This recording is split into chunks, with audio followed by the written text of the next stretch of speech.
My grandfather, Huang Huagang martyr, Chen Gengxin. Youth Day is celebrated on March 29th. It commemorates the heroic sacrifices of the 72 martyrs of Huang Huagang. They fought against the Manchu Qing government and inspired the uprising in Guangzhou, which overturned the Qing dynasty and established the Republic of China. It is a very important day for my family because my grandfather, Chen Gengxin, was one of the famed 72 martyrs. In Taiwan, the textbook for the 5th grade includes a chapter about my grandfather, the revolutionary martyr, Chen Gengxin. The middle school textbook has a similar chapter that students are often made to recite. Every year on Youth Day, students from middle and high schools gather to march in a grand parade. Since I was the granddaughter of Chen Gengxin, I was often chosen to lead the parade. I would be presented to my classmates as the living granddaughter of the great martyr. I was honored, of course, and at the same time terrified because my knowledge of my grandfather was so limited. On Chinese New Year, my family worships all of our ancestors, and my grandfather in particular. We bow to my grandfather's photo and light incense.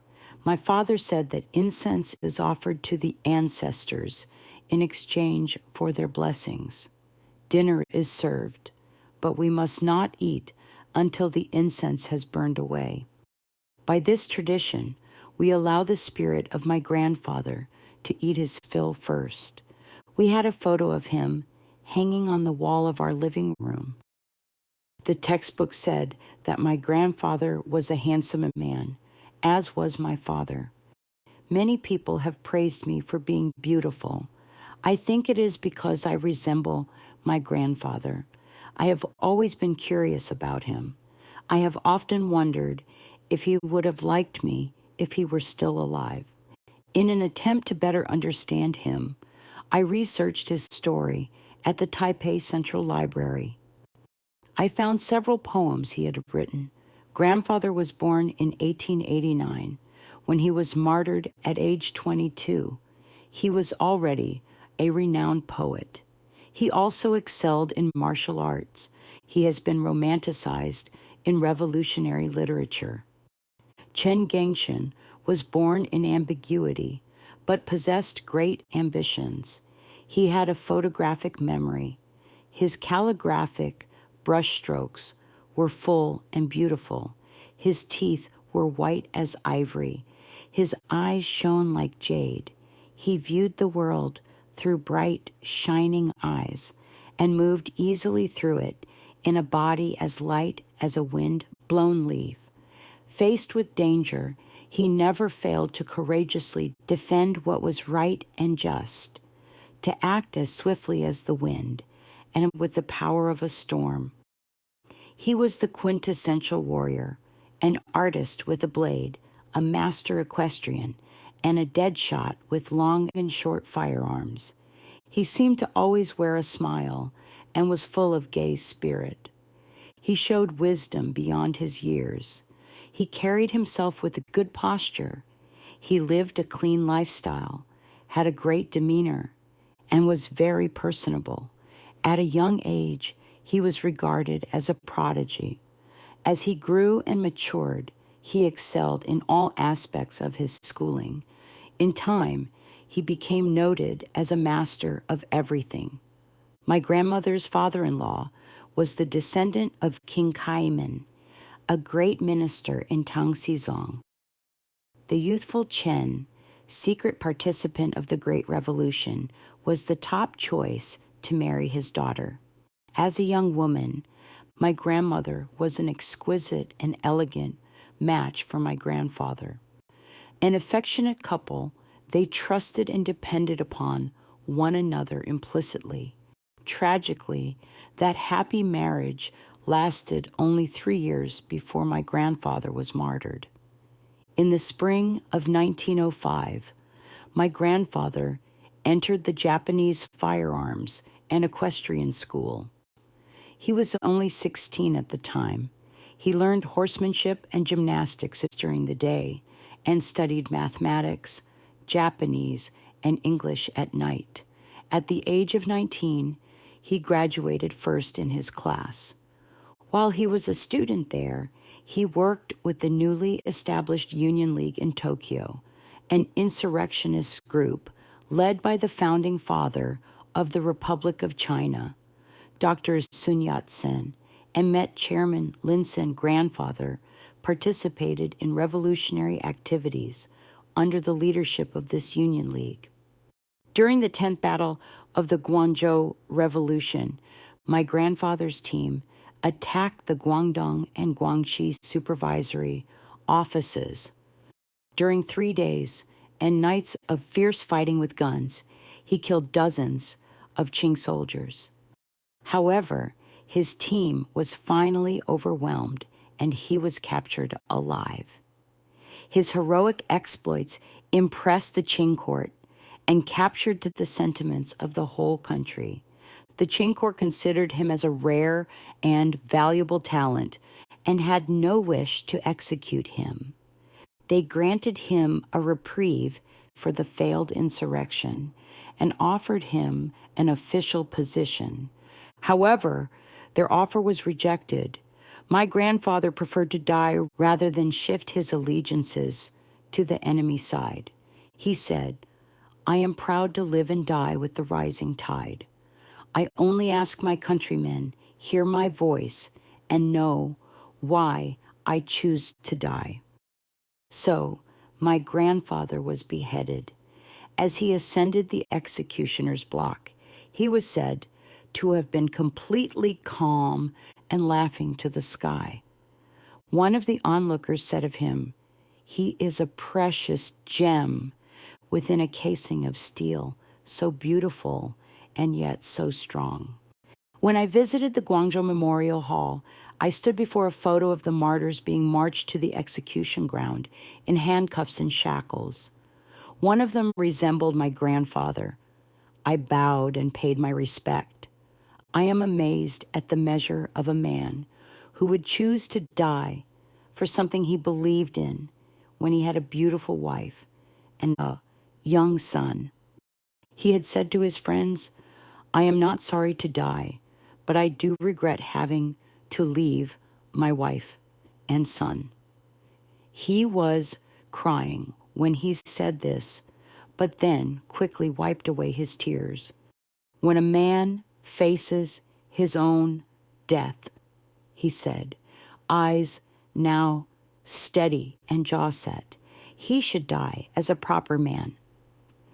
Before he went to Guangzhou to dedicate his life to the revolution, he visited the home base of the anti-Qing revolutionary, Taiping Heavenly King, leader Hong Xiuquan, in Gaiping. While there, he wrote a famous poem lamenting the spirit of the fallen warriors. I have not translated the poem into English for this book because I could find no English words to do it justice. The sacrifices of my grandfather and the other martyrs shocked the world. Their bravery made ghosts tremble and God weep. Fittingly, their deaths awakened their compatriots and roused their thirst for freedom. When the uprising reached its peak, in Wuchang, the entire country responded and overthrew the 300-year dynasty of the Manchurian Qings. The successful revolution led to the establishment of the Republic of China. At that crux in history, the founding fathers declared Yang Huai, loyalty and lie, as the preface of the younger generation's names in memory of my grandfather. Grandmother never knew about grandfather's joining the revolution in Japan. She was merely waiting for her fiancé to return home, to be a good husband and father. The only person who suspected his secret was her father. He oversaw their marriage while secretly funding the revolution. After learning of her husband's execution, my grandmother hid in the country until the war was over. Once the new government was established, she befriended Lin Guimin's wife, who died a couple years later. My grandmother was the widow of a hero and martyr. Dr. Sun Yat-sen rewarded her with a gift of 500 silver coins to see her through difficult times. With that compensation, my grandmother was able to buy a house in Chaiyuanzhuang and lived there until her death at the age of 95. My father, Chen Yongkang, was a very intelligent young man. He knew that Chairman Lin Sen was a close friend and a fellow villager of his father. In 1905, they had joined the Tongmenhui group in Japan. When my father's tour bus passed Chairman Lin Sen's mansion, he jumped off the bus and requested an audience with the chairman. Guards blocked his way, but father wrote on a note, "The son of Chen Gengshin, Chen Yongkang, humbly requests an audience." Chairman Lin Sen came in person to greet my father. He then invited my father to stay overnight. That night, as my father slept, Chairman Lin Sen went into his room to cover him with a quilt. My father recalled that he finally experienced a father's love. Chairman Lin Sen knew that my father had wanted to attend college. He provided the traveling money for my father to take the college entrance examinations in the several cities. Father was admitted to Jinan University. Chairman Lin Sen not only gave him a full scholarship for 4 years, but also boarded him in his official home in Nanjing as a resident in political training. My father cherished any opportunity for education.